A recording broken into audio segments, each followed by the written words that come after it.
Hey, just before this video starts, we wanted to mention that there is a playlist in the description. We reference a lot of other videos, and so if you want to develop schizophrenia like us, please watch all those other videos in the playlist in the description. This video was a quick 3 AM idea we had, and we've never done anything like this before, and probably won't do it again in the future. Don't be too harsh. Enjoy.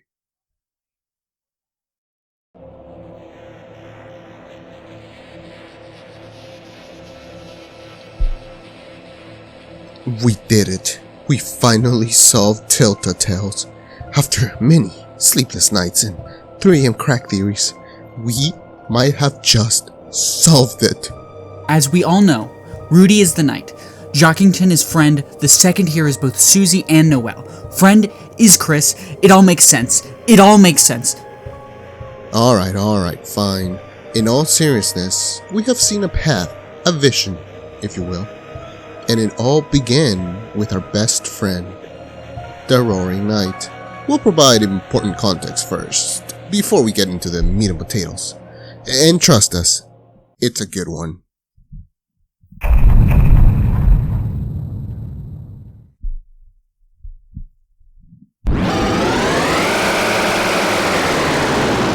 We all know that Des is the knight. As of chapter 4, she's the most likely candidate. From the antlers and basic motifs that both the knight and Des share, to the black knife theme having the Lost Girl theme at the end.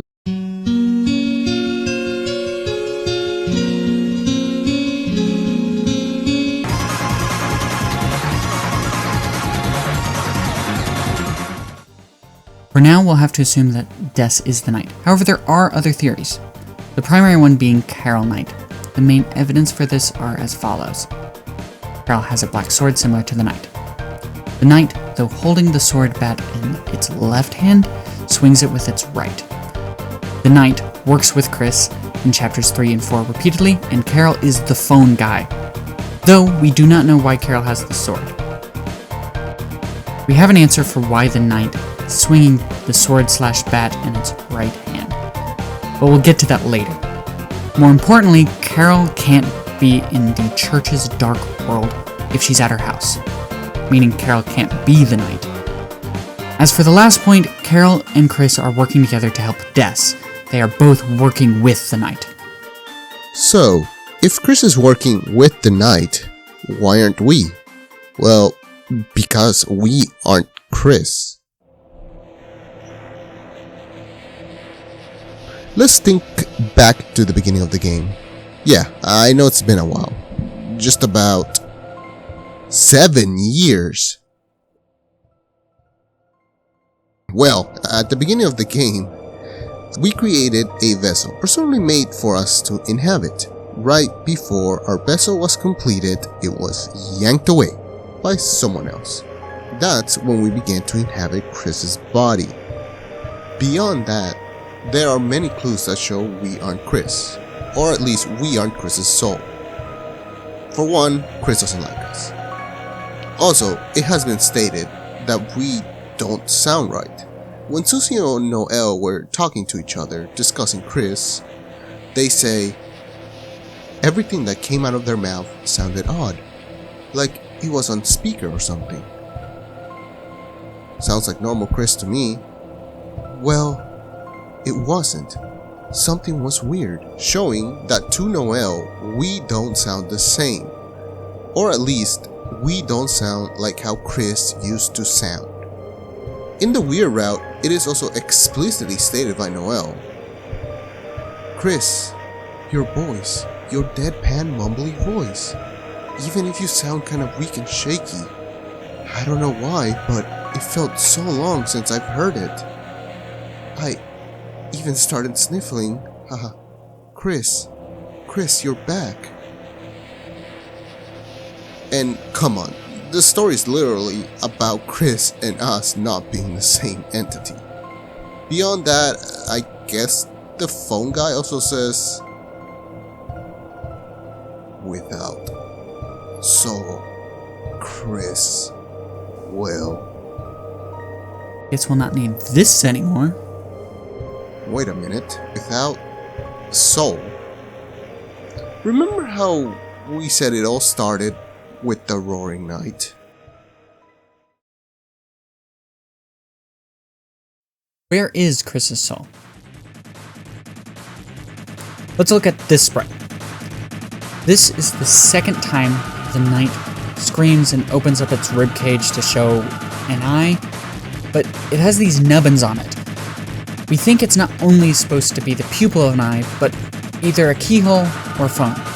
If it's a keyhole, then we think it's Kris's soul locked in the knight. If it's a phone, then we think, well, you'll have to watch this video, but it's the same thing. This would explain why the knight has a lot of Kris's mannerisms. The knight points like Kris, gets sad like Kris, runs like Kris, aura farms like Kris. If it's a phone too, then we also have an explanation for why it seems to pose like Mettaton. This also explains why the knight is right-handed. You know, Kris is left-handed too. Okay, new theory. So there are three entities. The third entity can't be Noelle because she's left-handed. And Carol is probably also left-handed because both her kids are lefties. In the library, there are 3 left-handed computers and 2 right-handed computers. So that means the people that we know use the computers are Kris, Noelle, and Des, and Azrael, and Birdley. Azrael's left-handed computer, but that could also be Kris's doing, so we're not sure about that. Do we know if Birdley is right-handed? Handedness is not as important as we thought. Susie swings with her left hand, except when she's attacking us, it's just a sprite flip. But she also high-fives with her right hand, at least in the animation. Many other character sprites are shown to have inconsistent left-handedness. Plus, what we really need to discuss is the lyrics of Raise Up Your Bet, especially the lyrics when the demon heart is crying. Right. So, in the song Raise Up Your Bat, it is discussed the demon heart. The demon is not discussed too much in Deltarune, but we might know who the demon is. So Kris, as a child, wore devil horns all the time, and was a bit of a demon child. Kris also has lots of connections to Eram, i.e. Nightmare. If you want more information on this, go watch this video in the playlist. Speaking of videos in the playlist, someone actually came up with Kris, Soul, and Knight concurrently. The video dropped while we were writing the script.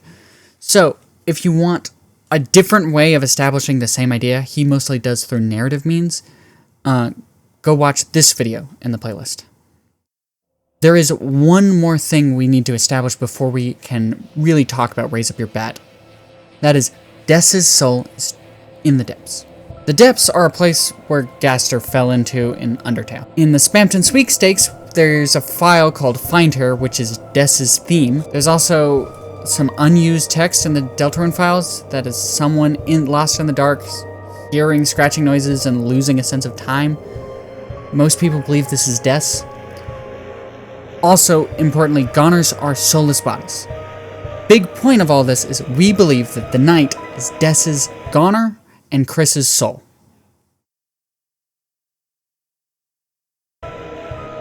With the context of Kris being the demon, Des is in the depths, and Kris, soul, knight, let's look at Raise Up Your Bat, starting with the bridge.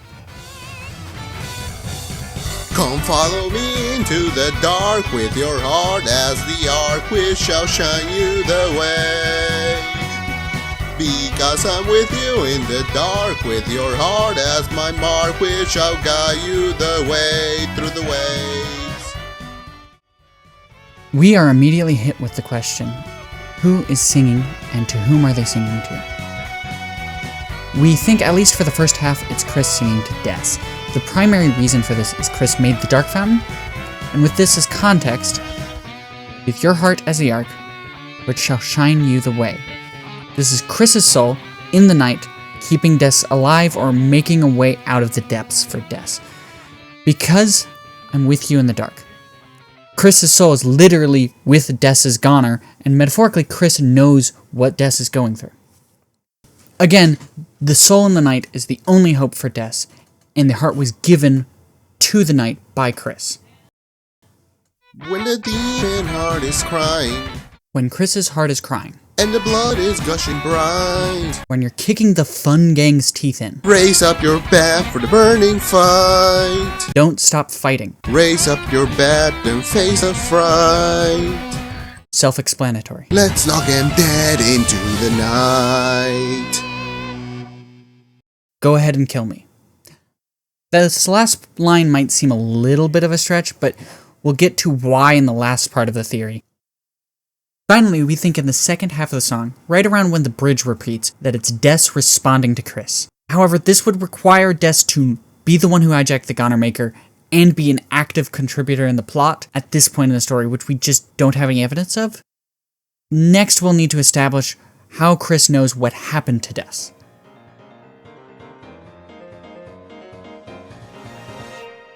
So, we have discussed that Kris's real soul is trapped within the night. Keyword trapped. We'll come back to that in a bit. What could have happened to cause that? We have to talk about the fun gang. No, not that fun gang. The original fun gang. Alright, this one part is heavily inspired by this video. It's also in the playlist for you to check it out. Heavy TLDR, we might not be the first fun gang to roam the dark worlds. Des, Asriel, and by that extension, Kris, were the first to enter the dark worlds. Trust me, this video goes way more into that. We don't 100% agree with everything that's discussed, but it's a good basis. Where we differ is this: the original adventure led to the bunker, where Des, Asriel, and Kris all eventually entered.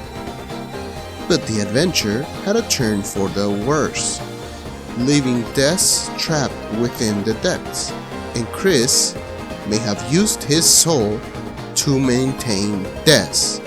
Most of the evidence of the first fun gang is brought up in the video, although we did find this quote from Ram very interesting.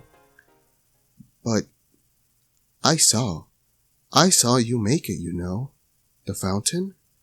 Could it be you just wanted to have fun again? Some real fun, just like the old days. The implications are of wanting to have fun again just like before. Also, Iram later says, "There, that's what I wanted to see, flickering red like pretty little flames. Your eyes can't hide it, Kris. Without play, the knife grows dull." Well, this one is not as strong. It could also be implying that Kris used to play before. But why does this even matter? 2 words: the prophecy, the prophecy, the prophecy. It's time for the second big point. The prophecy is more malleable and fluid than you would think. We have been purposely withholding the prophecy. Everything up until now has been building towards discussing the true nature of the prophecy of Deltarune.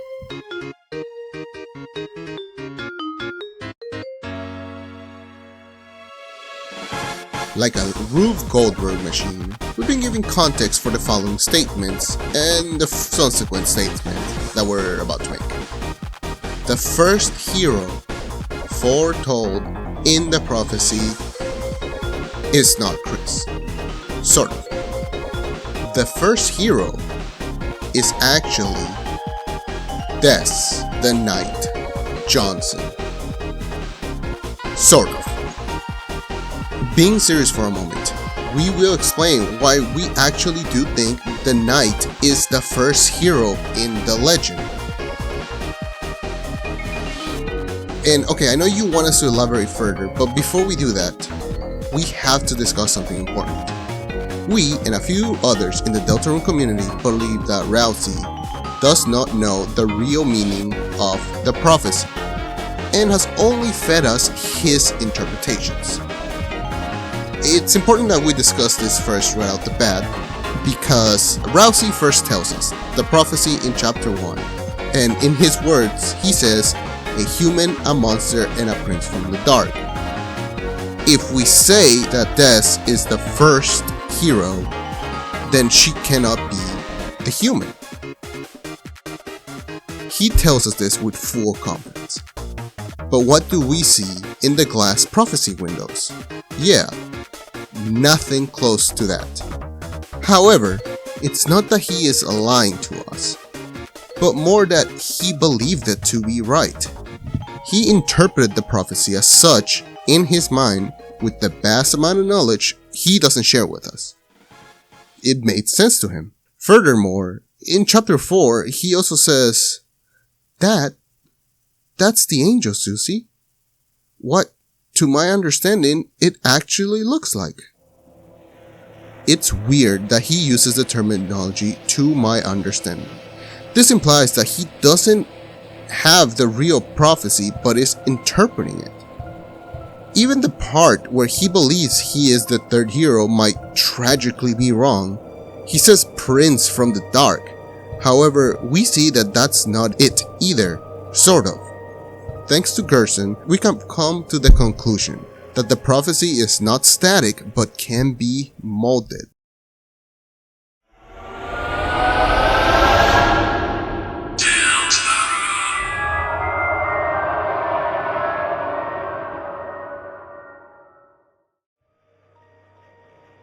We believe there will be 3 endings of Deltarune. The first is the neutral.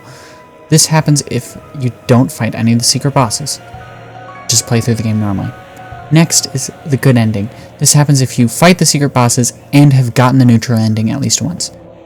Then is the weird route. This happens if you just go down the weird route. Now, Toby has said there will be only one ending, quote unquote. This may technically be true, because the prophecy is always fulfilled, but there's also a question mark at the end, so we're not 100% certain about this. It could just be we're struggling against the only one ending.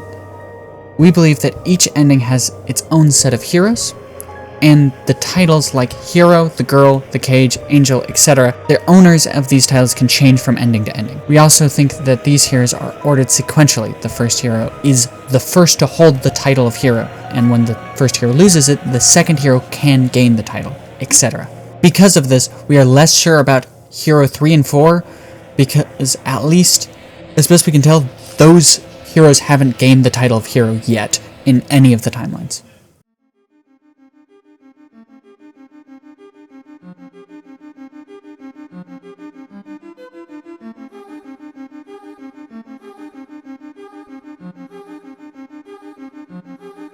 Alright, it's time to elaborate on why we believe Des is the first hero. The first reason, as stated before, is the sequential nature of the prophecy. We believe that Des earned the title of first hero during the first Fun Gang adventure. But bigger than just the mantle of hero being potentially worn by Des is what our first major point is. Kris's soul is trapped within the knight. Caged, if you will. I don't believe it's a visual coincidence. Why does the knight open up its ribcage like that? Ribcage.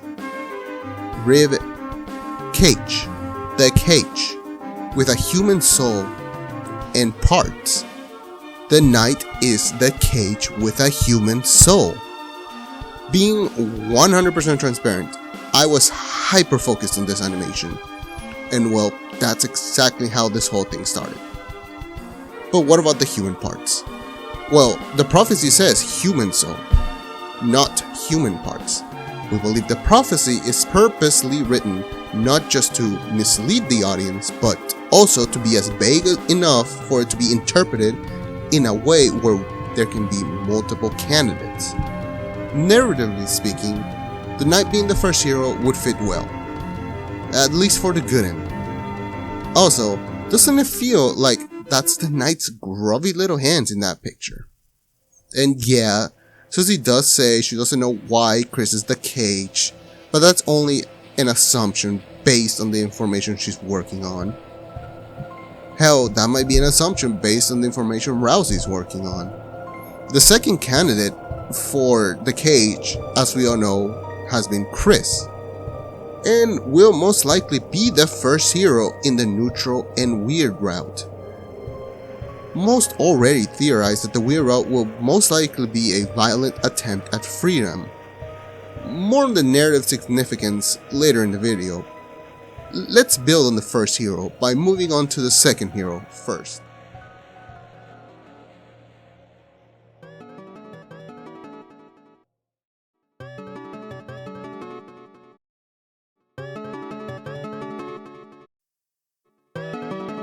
The girl with hope crossed on her heart.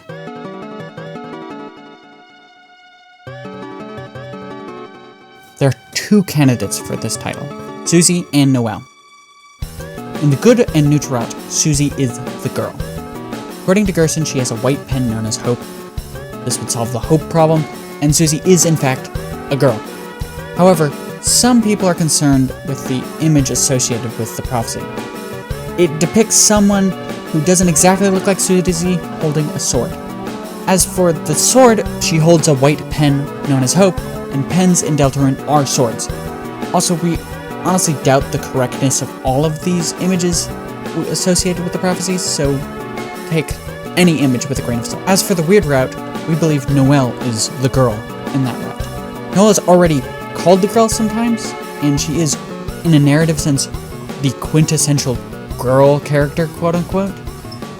And as for hope crossed on her heart, something is crossed on her heart when we give her the thorn ring in chapter 4. There's more here to address for both instances, but we'll have to address that in the narrative section of this video.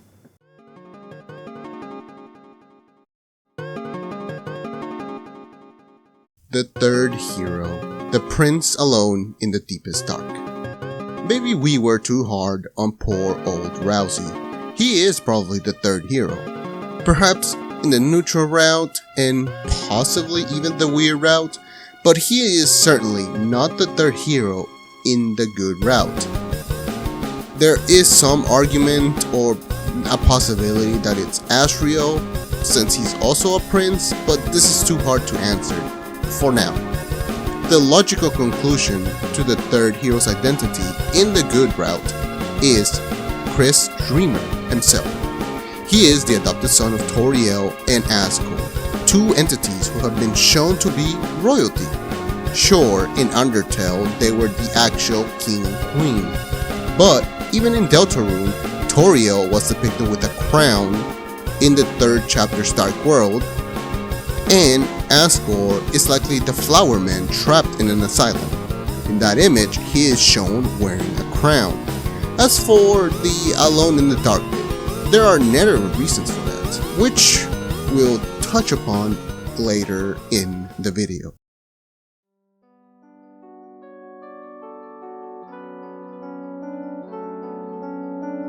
In each case, the second hero regains the title. In the neutral route, it's Susie. In the weird route, it's Noelle. In the good route, however, Susie and Des both regain the title. This way there are only ever 3 heroes, however there are 4 hero changes. The falling star is a tricky one. As fallen stars usually refer to devil or demon figures, multiple characters correspond to this. We established Kris as a devil figure, as he was known as a little devil, as well as his connections to Iram. There's also a connection for the player being the fallen star, as we could be some sort of angel of death, like in Undertale. There are possible connections to Gaster as well, but we believe the fallen angel refers to Des. The knight is, after all, our antagonist. As far as we know, the knight heralds the roaring. Fallen star could also refer to not an angelic figure, but a rock star. Des was a very good musician, but now could be considered a fallen star. If she took up the mantle as the first hero in Lost, that would also make her a fallen star. In the 4th chapter, there's a book, and it says, and so wept the falling star, making rivers with its tears. Then slowly from the bitter water something grew. It looked like glass. Plus the knight is shown to be carrying a sword made of dark shards. Other way to interpret glass are the translucent black shards. They can be looked through. The angel. In the good and neutral route, the angel is the player. In a fight with Clover, one of the heads says, "An angel is watching over us," and is quickly admonished by the other heads. This could easily be referring to the player. In the neutral route, the soul gets stuck under the angel doll at Noelle's house. This could easily be a representation of the player surrogate. The soul is literally the angel. Finally, in Undertale, we play as the angel. Considering the narrative parallels of Undertale to Deltarune, it seems reasonable that we are the angel. The primary counterclaim to this is the prophecy says, "And banish the angel's heaven." The player as the angel doesn't really answer what the angel's heaven is. However, no other candidate for the angel really explains it either, and also this is part of Rousey's prophecy and isn't really a part of the true prophecy that we know. The closest thing is the angel banished will finally meet its desire, but that means something very different than "and banish the angel's heaven." In the weird route, Noelle seems to be gaining the title of angel. The soul under the doll segment is not present in the weird route. She's dressed as an angel. Spamton calls her angel when we're looking for the sword ring. And Noelle is also being influenced by us, and if we're the angel in the other routes, that could be why she's gaining the title of angel.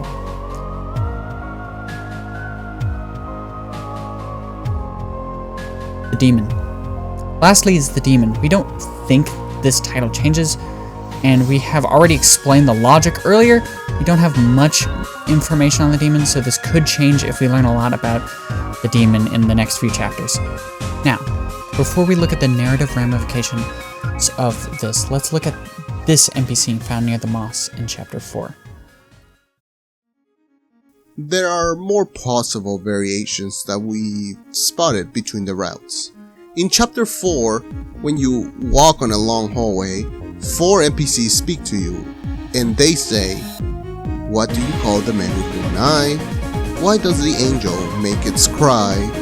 Who will call the girl who snows? I don't know, ha ha ha, I don't know."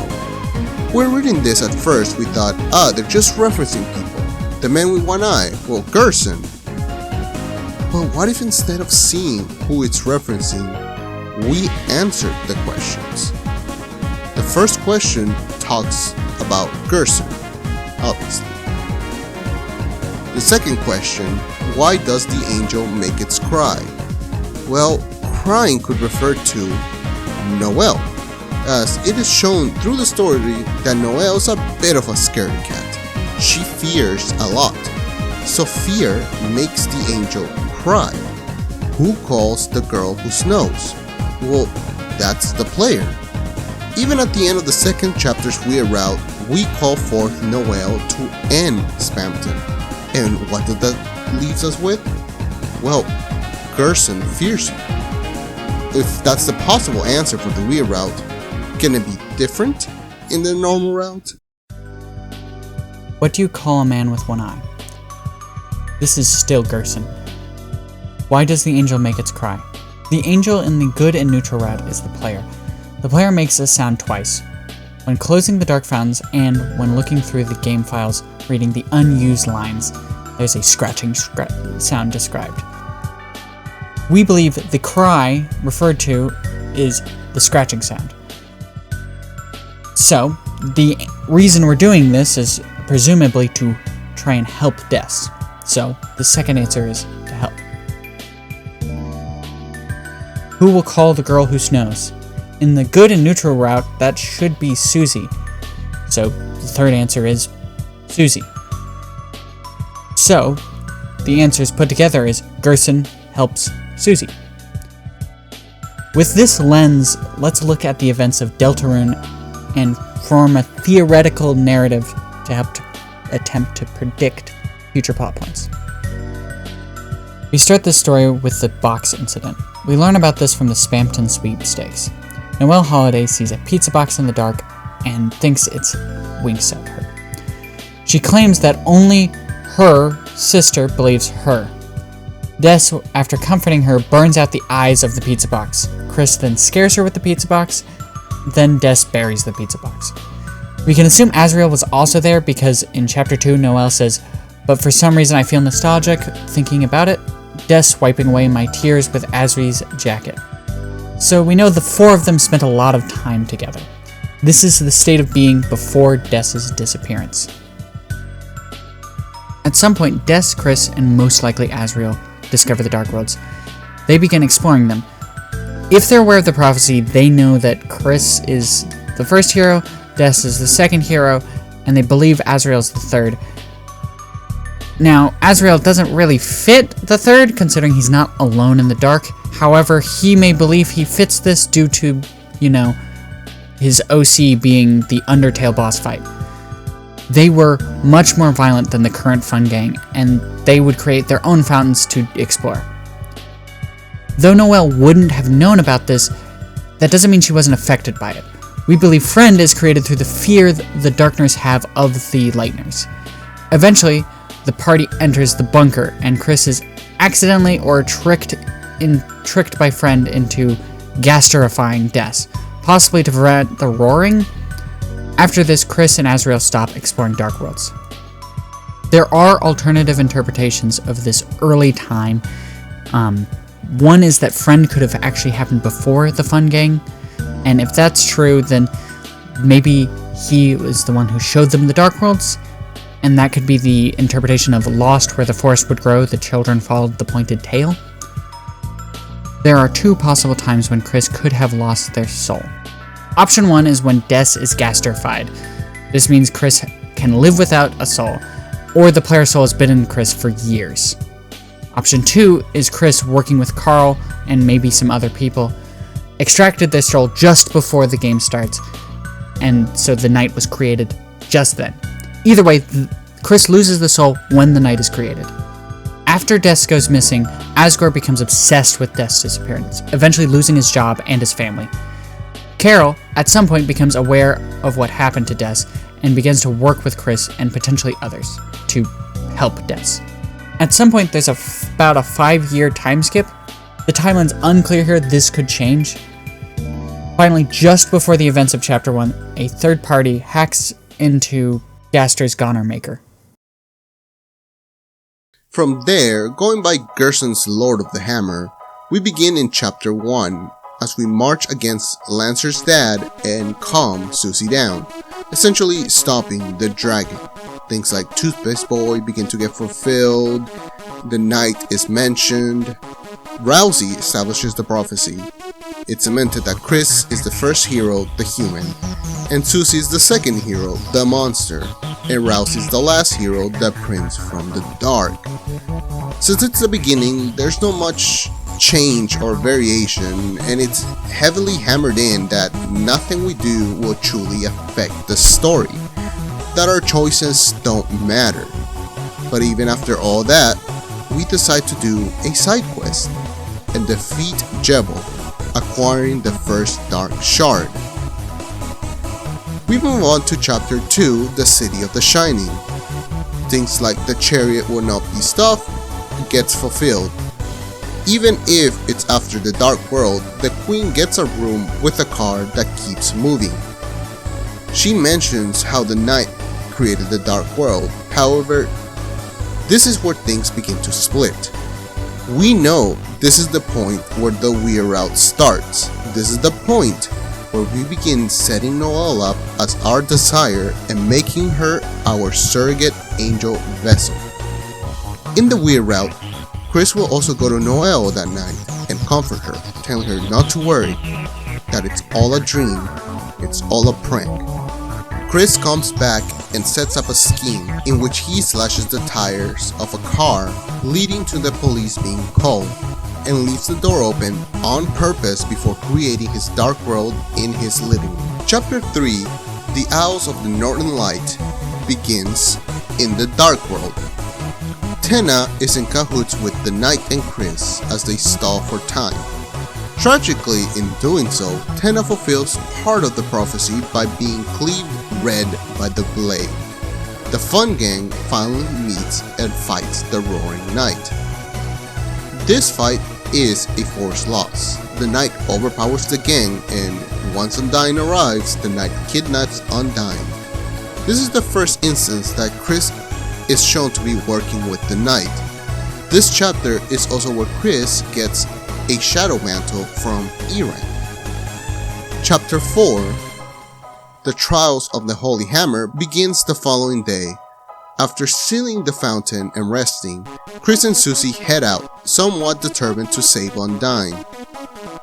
They need the password from the bunker where the Knight took Undyne. This is where the routes fully diverge. The point of no return, if you will. In the neutral route, Susie and Noelle get close to each other, and sparks of romance fly. In the weird route, however, a lot changes. Noelle will not stay with Susie, but will take Kris to her room, and the point of no return approaches. The player is given two choices to abandon the weird route. If the player proceeds with the weird route, we force her to equip the Thorn Ring, officially marking the split of the routes, cementing Noelle as our surrogate angel and possible future vessel. We continue with the story in both routes. It is shown that Kris is in contact with Carol Holiday, who seems to know a lot about what's going on. They leave Noelle's house and enter the church's first Dark World. This is where they encountered Gerson. Gerson begins to mentor Susie, and through the adventure cements Susie as the second hero, as she begins to be hope. In the good and neutral route, this is probably going to be the outcome. However, in the weird route, the second hero with hope crossed on her heart will probably be Noelle. After we fight and defeat a Titan, Susie runs ahead. We chase after her, and the final prophecy panels begin to get revealed. And before we can read what the final tragedy is, Susie shatters it. She bravely moves forward, determined not to let the prophecy occur. The prophecy is presented out of order.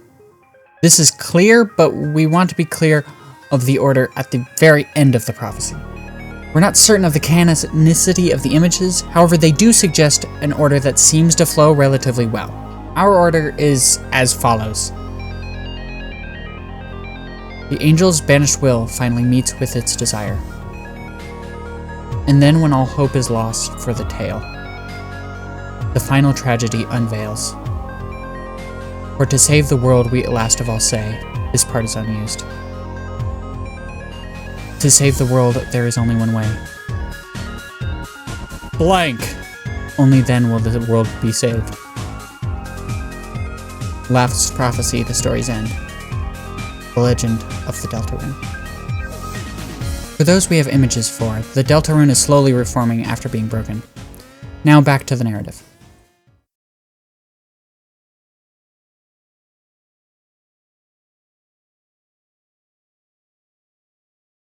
Chapter 5, The Field of Pink and Gold. Since the chapters haven't been released yet, this is going to be all narrative speculation. Like that wasn't what we were doing before. We know that the story will most likely lead to Asgore's flower shop. It has been alluded to be the next Dark World we're going to enter.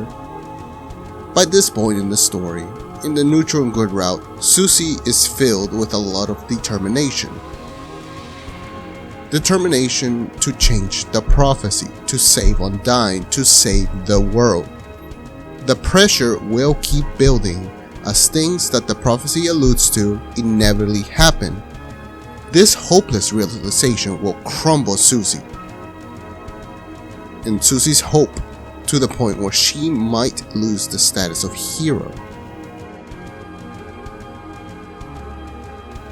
In the weird route, since Noelle is the second hero, she will lose her status as hero, possibly in chapter 6. in chapter 6 will most likely be at the festival, and that's where it makes sense for Love to find Susie and Noelle. In the neutral and good route, this is them falling in love.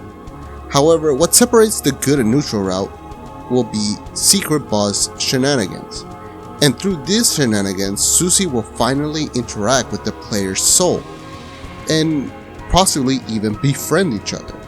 Susie's feelings towards the player will be really important for chapter 7.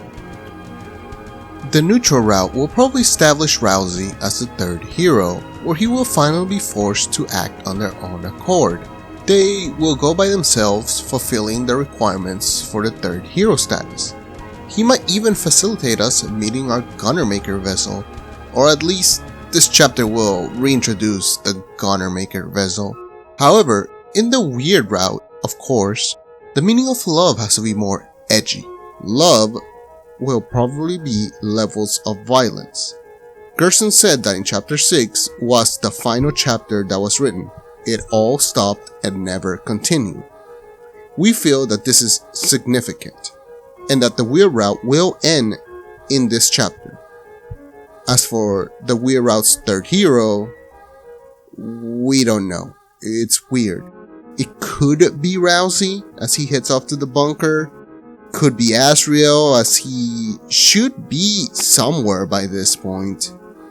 Could even be Noelle. She's just taking all the hero mantles. She gets our soul. She is the girl. She is sort of like a princess, technically. Her mom is the mayor's. It's really weird, but in the end, it just doesn't really matter. The reason why this chapter will be the final chapter is that Noelle will betray us, or resist us. She got too strong, too messed up by us. Hell, even Friend might get involved, and this will make her snap, freezing the game. Everything will just end. Okay, to finish off the story, there's one last piece of evidence we need. Whatever was in that blank earlier, we didn't know the answer until this video came out. We need to steal its conclusion, so unlike the previous videos where we were just taking pieces that were unimportant or just saying this is the person who introduced us to the concept, but we have other ways of establishing why it's a thing, we actually need to steal basically the entirety of the topic of this video. So instead of doing that, why don't you go watch this video, and we will be waiting right here. It's in the playlist. Okay? Okay, cool. You're back! Okay, cool. So how does The Girl Shatters the Cage affect the ending-based heroes? The 6th chapter will end just after we enter the bunker. In the neutral route, Susie kills Kris. We think Susie will be tricked by Friend. She will be trying to save Kris from us, or at least from the prophecy.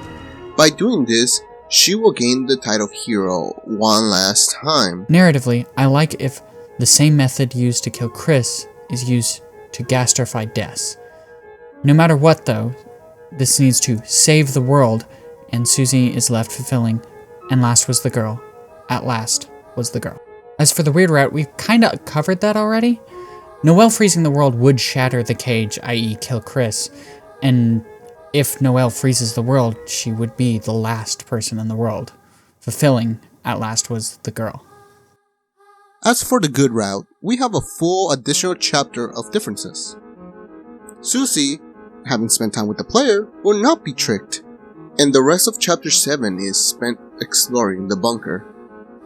At some point in chapter 7, Kris gains the title of third hero. As for the Alone in the Dark portion of the title, there are 3 ways we see this happening. Way 1.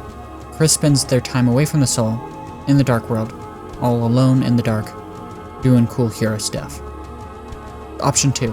Kris spends the last 5-ish years dealing with the guilt, gastrifying Des. For some portion of that time, they didn't even have Asriel to talk with. Option 3. Kris' soul has been in the night for, again, the last 5-ish years, so they have literally been, at least their soul, in the dark for that time. One or all of these reasons could be why they're considered quote-unquote alone in the dark. The last thing that must happen is the girl shatters the cage. Susie and Dez's soul will both regain the title of hero. And at last was the girl. But low on hopes and dreams they send, three heroes at the world's end. The angel, banished, will finally meet with its desire. And then when all hope is lost for the tale, the final tragedy unveils. For to save the worlds we last of all say, to save the worlds, there is only one way. The girl shatters the cage. The girl shatters the cage. Only then will the worlds be saved.